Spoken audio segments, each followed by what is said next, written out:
নমস্কার বন্ধুরা, আমি তন্ময় বলছি। হোমমেকার তন্ময় অধিকারী চ্যানেলে নতুন ভিডিও নিয়ে চলে এলাম। আর এই যে সকালবেলায় সোনাইকে স্কুলে পাঠানোর পর যে কাজগুলো থাকে আমার, সেগুলোই এখন করতে নেমেছি। যেহেতু সোনাইয়ের এক্সাম চলছে আর কি, ইউনিট 2 10 মার্কসের এক্সাম চলছে, তো সেই জন্য মানে একটু পড়ানো টড়ানো থাকে।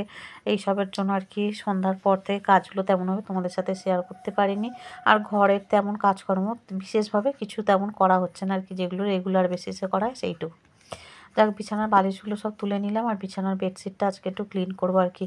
শীত পড়েছে তো একটু তেল টেল মাখা হয়, তো তার 2-4 দিন ছাড়া ছাড়া যদি পরিষ্কার না করা হয় না, বড্ড মানে তেল চিট ধরে যায় আর কি। তো সেই জন্য বেডশিট একটা নিয়ে নিয়েছি, ওটা পেতে দেবো। আর যেটা পাতা ছিল ওটা কেচে কুচে নেবো। তো আর বালিশগুলো ভাবছি আজকে রোদে দেবো, দেখি দিতে পারি কি না। তো একদিনে আবার অনেক কাজ করতে গেলে আবার মেয়ের আনতে যাওয়ার ব্যাপার থাকে, তো তখন আবার এদিকে পুজো অর্চনা রান্না টুকটাক আর সব কিছু গুছিয়ে তো যাই জানো। তো একটু দেরি হয়ে যায় আর কি, ওই জন্য দেখি যতটা পারবো তোমাদের সাথে শেয়ার করব। তোমরা দেখতে থাকো পুরো ভিডিওটা। আর যারা নতুন আমার ভিডিও দেখছো, অবশ্যই ভালো লেগে থাকলে আমার চ্যানেলটা সাবস্ক্রাইব করে পাশের বেল বাটনটা অল করে রেখো, যাতে ভিডিও পাবলিশের সাথে সাথে তোমাদের কাছে সবার আগে নোটিফিকেশান চলে যায়। আর এই যে দেখো, চারিদিকটা ভালো করে পাতি গুছিয়ে নিচ্ছি আর কি। ঘর যেমন পারেই হোক একটু গোছগাছ করে রাখলে বেশ দেখতেও সুন্দর লাগে। ঘরের না আছে রং, না আছে কিছু, কিন্তু ওই যে পরিষ্কার পরিচ্ছন্ন একটু করে রাখলে দেখতে ভালো লাগে, মনটাও ভালো লাগে। আর কাজের মধ্যে থাকলে না মন ভালো থাকে, আর ওই বসে অলসতা করে থাকলে তখন কী বলতো, নানান রকম দুশ্চিন্তা মাথায় ঘোরে আর কি। তো সেই জন্য যতটা পারি নিজেকে সবসময় কাজের মধ্যে দিয়েই ব্যস্ত রাখি, এতে আমি ভালো থাকি, সুস্থ থাকি আর কি। তো যাই হোক, জীবনের তো সমস্যা সবারই থাকে, কিন্তু সেই সমস্যাগুলোকে ওভারকাম করার মতো ক্ষমতাও রাখতে হয় আর কি। তো মনের জোরটা রাখতে হয়, ভেঙে পড়লে তো আর আমাদের চলবে না, যে কোনো পরিস্থিতি আসুক, যাই কিছু আসুক। আর এই যে কাঁথা টাথাগুলো গোছগাছ করে নিলাম, এখন একটু ঘরটা ক্লিন করে নিচ্ছি আর কি। আর খাটের তলায় অনেক কিছু না জিনিস রাখা হয়ে গেছে, আগে পুরো ক্লিন করেছিলাম, মানে কিছু রাখতাম না, এখন দেখছি যে কিছু কিছু জিনিস রাখতেই হবে, না হলে অন্যান্য সাইডগুলো আর কি একটু মানে ব্লক লাগছে। খাটের তলায় রাখলে অতটা মানে দেখতে খারাপ লাগছে না। কিন্তু ওই আর কি, আগে পরিষ্কার করতাম, তো এখন সেটা হচ্ছে না, তাই একটু নিজের চোখে খারাপই লাগছে আমার। কিন্তু কিছু করার নেই, এখন এইভাবে রাখি, পরে যদি সময় হয় তখন করব। তোমাদের সাথে গল্প করতে করতে ঘরের অনেকটাই মানে ক্লিন করা হয়ে গেছে, ডাস্টিং করা। চারিপাশটা ভালো করে ডাস্টিং করে নিচ্ছি। আর সকালে যেহেতু এখন ডাস্টিং মপিং কিছুই করি না, কারণ উঠে রান্নাবান্না, শীতকাল পড়েছে তো রান্নাবান্না করতে, মেয়েকে স্নান করানো থাকে, টিফিন গোছানো দুজনের, এইসব করতে গেলে না আর এইগুলো হয় না আর কি। তো ঠাকুরের প্রণাম করেই আগে আমি রান্নাটা বসে দিই জামাকাপড় ছেড়ে। তো হাজব্যান্ড মেয়েকে দিয়ে আবার বাড়ি চলে এসছে, কারণ বলল যে গাড়ি এখনও আসেনি, ফোন আসেনি আর কি, ওই জন্য আজকে এখনও যায়নি। তো বাড়ি চলে এসে আর টিফিনগুলো দিয়েছিলাম, এই যে তরকারি, রুটি, অ্যাপেল আর একটু গুড়ও দিয়েছিলাম, তার সাথে আখের গুড়, শীতের সময় খাওয়া ভালো। তো ওই জন্যে সব কিছু মিলিয়ে মিশিয়ে দিয়েছি, আর একটু চাও বসিয়ে নিচ্ছি। তো হাজব্যান্ড ওটা খেয়ে নিক, আর আমি এদিকে দেখো বসিনি, আর বসে থাকলেই দেরি হয়ে যাবে, কথাবার্তা বলতে গেলে না তখন দেরি হয়ে যায় আর কি। ভালো লাগে, কিন্তু কি করব, কাজ তো শেষ করতে পারবো না। আর শীতের সময় যেন হু হু করে টাইম চলে যায়। তো সেই জন্য জামা কাপড়গুলো কেচে চলে এলাম ছাদে। আর ছাদে এসে জামাকাপড়গুলো মিলে দিচ্ছি। আর এই যে ছাদে আসলে আর তখন চাদরের প্রয়োজন হয় না, নিচের ঘরে থাকলেই চাদরের প্রয়োজন হয়। আর ছাদে আসলে বেশ ভালো লাগে, গা এমনিতেই গরম হয়ে যায়।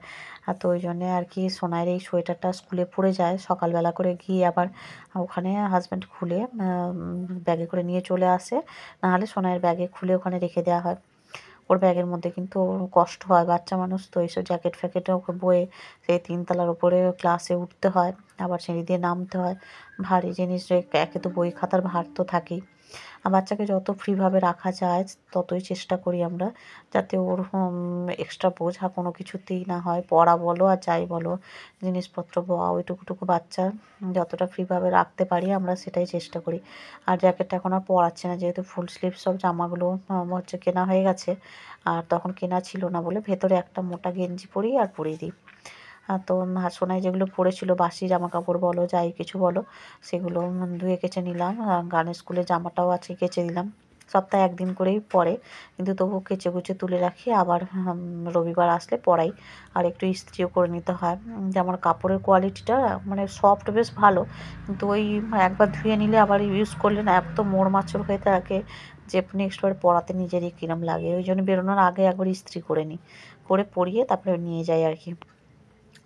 তো আর এখানে দেখো সোনাইয়েরগুলো কাচলাম ধুলাম, আমারগুলো যা কিছু ধোয়া কাচা ছিল বাসি সব কিছু ধুয়ে গেছে মিলে দিলাম। আর সকালবেলায় যদি এই কাজগুলো ধোয়া কাচা বলো, ঘর দোর মোছার কাজগুলো হয়ে থাকে, ভালোই লাগে, দেখতেও ভালো লাগে, আর ঘরটা বেশ পরিষ্কার পরিচ্ছন্ন থাকে আর কি। জীবনে চলতে গেলে এইটুকু শিখেছি, বেসিক যে কাজগুলো আমাদের, সেই কাজগুলো যদি ঠিকঠাক করে করা যায় না, তাহলে কিন্তু জীবনে তুমি অনেকটাই এগিয়ে যেতে পারবে। হ্যাঁ, সেটা হয়তো অর্থ বা অন্য কিছুর মানে সেটা বলছি না আমি, কিন্তু মন মানসিকতার দিক থেকে তুমি কিন্তু অনেকটা এগিয়ে থাকবে। আগে যেটুকু বেসিক কাজ আমাদের সেইটুকু ঠিকঠাক করে, এবং তার সাথে হচ্ছে ভীষণ দরকার যেটা হচ্ছে সময়ানুবর্তিতা এবং নিয়মানুবর্তিতা।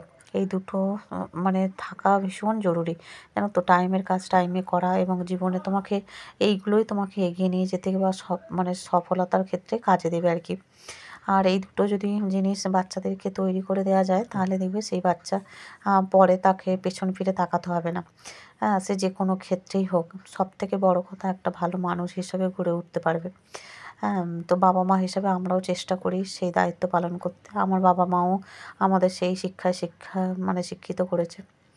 জীবনে কত কিছু কিছু করতে পেরেছি সেটা বড় কথা নয়, কিন্তু যে কোনো জিনিসের নিয়মানুবর্তিতা, সময়ানুবর্তিতা, যেটা সময়ের গুরুত্ব, সেইটা হ্যাঁ, মানে যে শিখেছি সেইটাই। হ্যাঁ, ছোটো বয়সে আমি অতটা মানে সেরকমভাবে সব কিছু করে উঠতে পারিনি।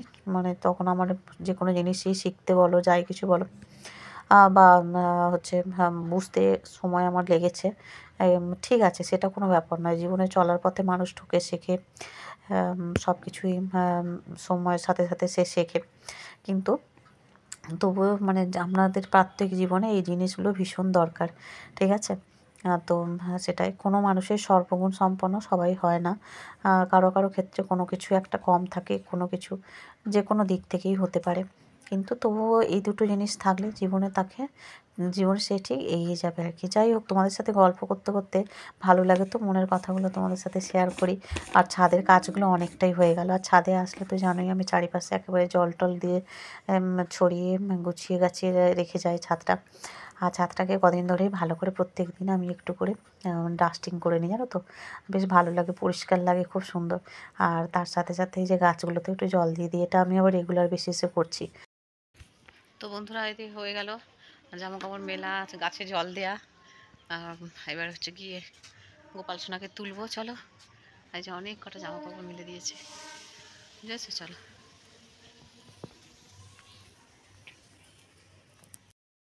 তোমাদের সাথে কাজ বাজ করতে করতে, গল্প করতে করতে ওপরে কাজগুলো তো হয়েই গেল, চলে এলাম নিচে। আর এই যে গোপাল সোনাকে দেখো, স্নান করিয়ে জামা কাপড় পরিয়ে দিলাম, পূজাটাও করে নিলাম। আর এই যে দেখো নিচের ঘরে চলে এসেছি। তো হাজব্যান্ডটা যেহেতু বাড়ি আছে, বাসি কাজকর্ম সারা হয়ে গেল পূজা দেওয়ার পর। হাজব্যান্ড কিছুক্ষণ আগে এসেছিলো, আর আমি এই এখন এলাম। এসে আর এই যে এই ঘরটার হচ্ছে ওইখানে একটা মানে ছিদ্র করছে আর কি, কারণ ওখানে ইলেকট্রিকের তার বের করার জন্য ওখানটা একটা পয়েন্ট করছে। তো এটা করা হয়ে যাওয়ার পরেই আমি একটু ঝাঁটিয়ে টাটিয়ে পরিষ্কার করে গোছগাছ করে নিলাম নিচের ঘরটা। তারপরে এই যে হাজব্যান্ডের অফিস থেকে ফোন এলো, এক্ষুনি বেরোতে হবে। যেহেতু সকালে টিফিন খাওয়া হয়ে গিয়েছিলো, ওই জন্য আর তাড়াহুড়ো নেই। টিফিন মানে দুপুরের তো খাবার দাবার সব কিছু গোছগাছি করে ফ্রিজে রাখা ছিল, ওটা বের করে দিলাম। আর এখন এই যে রেডি হয়ে এখন অফিসের উদ্দেশ্যে বেরোচ্ছে। আর যখন তখন তো ফোন আসতে পারে, ওই জন্য মেয়েকে আনতেও যেতে পারে না এখন। আমি আনতে যাই, আর বাড়ি থাকলে হাজব্যান্ড স্টেশনে গিয়ে সাইকেলে করে ওকে নিয়ে চলে আসে। সময় যখন যেরকমভাবে চলবে আমাদের সেরকমভাবে চলতে হবে। আর এখন বাইরে কাজবাজের অবস্থাও ভীষণ খারাপ, কাজ বাঁচিয়ে সব কিছু করতে হবে। আমাদের মতন এই নিম্ন মধ্যবিত্ত সংসারে একটা আয়ের উপরেই মোটামুটি সব কিছুই চলে। আর সেইটাকে তো আমাদের গুরুত্ব দিতেই হবে সবার থেকে আগে, তাই না? কারণ মানে আমাদের অন্যের ব্যবস্থা করে যে জিনিসটা, সেটাকে আগে প্রায়োরিটি দিতে হয়। এদিকে আবার মেয়েকে আনতেও চলে গিয়েছিলাম, তারপরে ঘরের কাজকর্ম সেরে রান্নাবান্না টুকটাক একটু ছিল, সেগুলো করে মেয়েকে আনতে গিয়েছিলাম। আর এখন ফিরে এসে এই যে মেয়ের স্কুল ড্রেসগুলো বলো, আমার জামা কাপড় যেগুলো পরে আনতে গিয়েছিলাম সবগুলো ধুয়ে কেচে মেললাম। আর সকালের যে বেডশিটটা কেচেছিলাম ওটা মিলে দিয়ে গিয়েছিলাম যাওয়ার সময় আর কি। কেচে কুচে মশারি সব কিছু কেচেছি আজকে, না তো। তো এইসব করে আর এখন গেছিলাম আনতে। তো আর এই যে এখন মিলে দিলাম এগুলো সব। মশারি বেডশিটটা কাচতে আজকে মানে খুব কষ্ট হচ্ছিলো, ভালো লাগছিলো না, কারণ দেরিও হয়ে গিয়েছিলো। ওই নিচের ঘরে গিয়ে সব করছিলাম, কিন্তু না কেচে গেলে তাহলে আবার ওই এসে কাচতে হবে, তো সেই জন্য আর কি। তো এখন এই যে মিলে টিলে দিয়ে চলে এলাম, মেয়েকে খাওয়াচ্ছি। আজকে একটু শিম দিয়ে আর পালং শাক দিয়ে বড়ি দিয়ে তরকারি করেছিলাম, আলু বাড়ন্ত ছিল তাই মাছের ঝাল ডাল এগুলো করেছিলাম, মেয়েকে খাইয়ে দিচ্ছি। খাওয়ানোর পর আতা এনেছিল, আগের দিন একটা খেয়েছিল, আজকে একটা খাচ্ছে, খুব মিষ্টি আতা। ওপর থেকে জামা কাপড়গুলো তুলে আনার পর এই ঘরে রেখেছি, একেবারে গুছিয়ে গাছিয়ে নিচ্ছে আর কি, আর বিছানাটা নাহলে লাট হয়ে থাকবে। তারপরে শুয়েছিলাম, একটু ঘুম থেকে উঠে আর এই যে সন্ধ্যা নিবেদন করলাম। একটু না রেস্ট নিলে না, সকাল থেকে এক নাগাড়ে কাজ করা হয় তো শরীরটা আর চলে না, তো একটু রেস্ট নিয়ে উঠে এখন সন্ধ্যা নিবেদন করলাম, আর সন্ধ্যাবেলায় ভগবানের দর্শন করিয়ে দিলাম। আর এখানে দেখো এই যে যেখানে প্রসাদ দিয়েছি, তো এই যে কাটিং মিষ্টি দিয়েছি, তো ওর সাথে জল এবং ওই প্রসাদের সাথে একটু তুলসী কাষ্ঠ দিয়েছি, কারণ সবসময় তো তুলসী পাতা মানে পাওয়া যায় না, অনেক সময় তোলা যায় না যে দিনগুলোতে, সেই দিনগুলোতে আমি ওইটা দিই আর কি। গোপাল সোনাকে ওখানে শয়নও করে দিলাম। তো শয়ন দিয়ে যে ঘরে চলে এসেছি, আর হাজব্যান্ডও চলে এসেছে, একটু চা মুড়ি দিয়েছিলাম, খাওয়া দাওয়া করে আর এখন মেয়েকে নিয়ে পড়াতে বসেছে। আমি এতক্ষণ পড়াচ্ছিলাম আর কি। হাজব্যান্ড বসার পর আমি গিয়ে রান্নাটা করে নিলাম।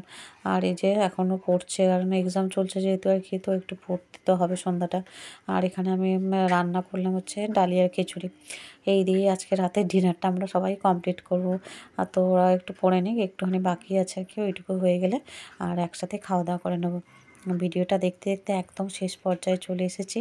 আর বেশ গরম ছিল মানে ডালিয়াটা, তো একটু ঠান্ডা হতে মেয়েকে খাইয়ে নিয়েছি, আর এখানে হাজব্যান্ডকেও দিয়ে দিয়েছি। তো আজকের ভিডিওটা বড় করলাম না, তাহলে এখানেই শেষ করলাম। আজকের ফ্রিজটা আমার ভীষণ ডিস্টার্ব করছিল, যা রাতে ভাই এসে নিচের ভাই এসে সারিয়ে দিল। তো আজকে আমরা একটু লেট করে ওই জন্য শুলাম। সবাই ভালো থেকো, বাই বাই, গুড নাইট।